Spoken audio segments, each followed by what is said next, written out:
अस्सलाम वालेकुम नाज़रीन, अक्सा खालिद एक बार फिर आपकी खिदमत में हाजिर। नाज़रीन, आज सुबह से हम देख रहे हैं कि पूरे पाकिस्तान में सेनेट इलेक्शंस को लेकर बड़ा चर्चा है और साथ ही हमने देखा कि कुछ देर पहले कौमी असम्बली के नताइज सामने आते हैं जिसमें पीपल्स पार्टी के यूसुफ रजा गिलानी 169 वोट्स लेकर आगे हैं और हफीज शेख ने लिए हैं पीटीआई के रहनुमा 164 वोट्स और मैदान मार चुके हैं इस्लामाबाद से यूसुफ रजा गिलानी साहब। और नाज़रीन, हमने साथ ही देखा कि 6 वोट्स जाया हुए हैं।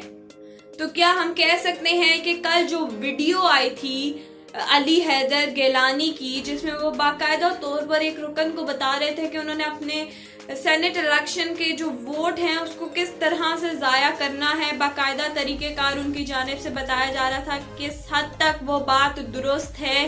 क्या सेनेट इलेक्शन के वोट जाया हुए हैं।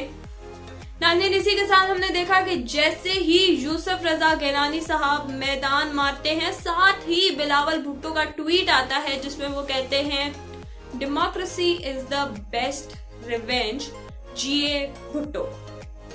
अब नाज़रीन, उनका ये कहना हमें एक तरफ ये बताता है कि वो 110% श्योर थे कि पीपल्स पार्टी ही मैदान मारेगी, और दूसरी तरफ अगर हम गवर्नमेंट के एस्पेक्ट से बात करें तो ये बात की जा सकती है कि हमेशा से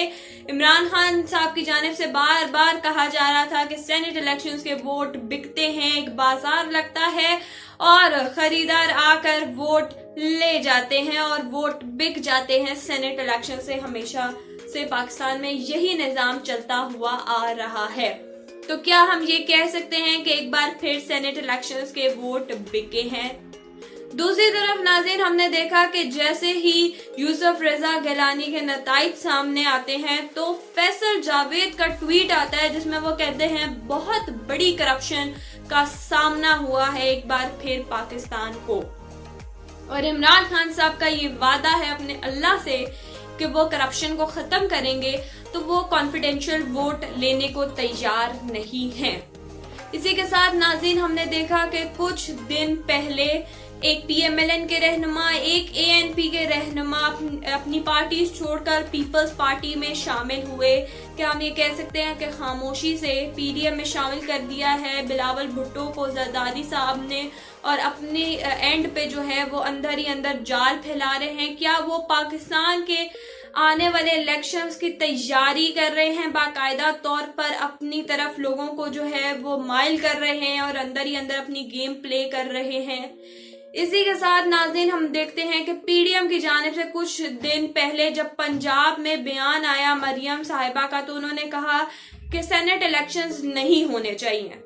तो क्या उनका ये कहना, उनकी ये कंफ्यूजन्स किस हद तक लेके जाती हैं? क्योंकि हम देखते हैं कि पीडीएम वाले ही एक पेज पर नजर नहीं आ रहे, आपस में ही बड़े इख्तलाफ है, ना उनको समझ आती है कि लॉन्ग मार्च करना है, ना समझ आती है धरना करना है, ना समझ आती है बयान में क्या बोलना है, और बाद में कॉन्स्पिरेसी थ्योरी सामने आ जाती है जो ये शो करती है कि पीडीएम अनकरीब हमें टूटती हुई नजर आ रही है और पीपल्स पार्टी कहीं ना कहीं खामोशी से अपनी गेम प्ले कर रही है। अब आने वाला वक्त जो है वो हमें बताएगा कि क्या जरदारी साहब कहते हैं ना कि एक जरदारी सब पे भारी, तो क्या पीपल्स पार्टी अंदर ही अंदर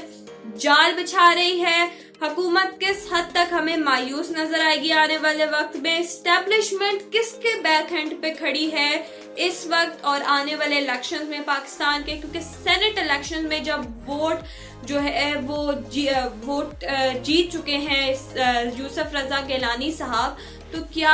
आने वाले इलेक्शंस पाकिस्तान के पीपल्स पार्टी अपने नाम करा लेगी?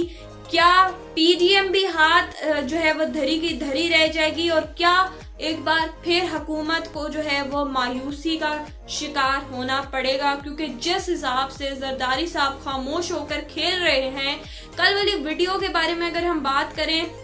कि एक वायरल वीडियो आती है और उसके बाद जी एक बयान आता है आज यूसुफ रजा गिलानी साहब का कि वो तमाम चीजें झूठी है। यानी कि नाज़रीन, हमेशा से बात की जाती है कि जो मर जाए या मुकर जाए तो उसके खिलाफ इंसान कुछ भी नहीं कह सकता। तो एक वीडियो क्लिप के बारे में भी जब उन्होंने कहा कि ऐसा कुछ हुआ ही नहीं है और इतनी दलेरी से उन्होंने कहा, तो क्या हुकूमत हमें मायूस नजर आती है? क्योंकि आज का ये अपसेट डिसीजन हुकूमत को बहुत ज्यादा नीचे गिरा रहा है, क्योंकि हुकूमत बहुत श्योर थी कि हफीज शेख साहब जो है वो जीतेंगे। क्योंकि अगर हम ये बात करें कि खवातीन के नशिस्त से जो है वो फौजिया साहिबा 174 वोट्स लेकर आगे हैं, तो हम ये भी नहीं कह सकते कि लोगों ने रिजेक्ट कर दिया है, पब्लिक ने रिजेक्ट कर दिया है उनको, पीटीआई को, क्योंकि खवातीन के नशिस्त से तो वो आगे हैं। तो बाकायदा तौर पर क्या ये प्लानिंग थी कि सिर्फ यूसुफ रजा गिलानी को ही सीट जितवानी है, उनको ही सेनेटर मुंतखब करवाना है? जरदारी साहब का माइंड किस तरफ चल रहा है और वो किस तरह से गेम को लेकर खेल रहे हैं, ये आने वाला वक्त हमें बताएगा। आने वाला वक्त हमें ये भी बताएगा कि पीडीएम एक साथ खड़ी है या पीडीएम टूट जाती है। इसी के साथ आने वाला वक्त हमें ये भी बताएगा कि हुकूमत को और कितनी मायूसी का शिकार होना पड़ेगा। क्या पाकिस्तान के आने वाले इलेक्शंस एक बार फिर पीपल्स पार्टी अपने नाम करा लेगी?